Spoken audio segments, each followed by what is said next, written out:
So many of you are taking your basal body temperatures, and you might be using a fertility tracker or fertility monitor, and I encourage you to stop. And here's the reason why. Ovulation trackers and fertility monitors are mostly designed to predict ovulation. I think that's a real misstep for you. We want to have ovulation occur cycle day 14 to 16. And when it gets to cycle day 14, it's actually perfectly mature. If you're ovulating earlier than that, the follicle is immature. And if you're ovulating after that, the follicle has started to break down, because ultimately if you don't use it, it will be reabsorbed. Instead, what we want to focus on is understanding why. Why are you not ovulating in that sweet window? And so once we identify that, then we can start to repair that. And over a month or two, ovulation will start to regulate towards cycle day 14, and then you're in perfect shape. Now, here's the best part.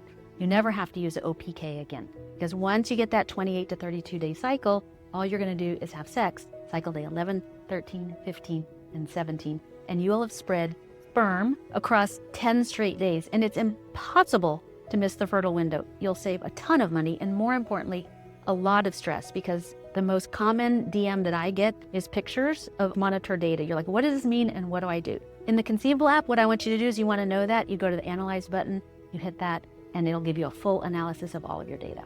Again, if you have any questions, reach out anytime. We're always here to help.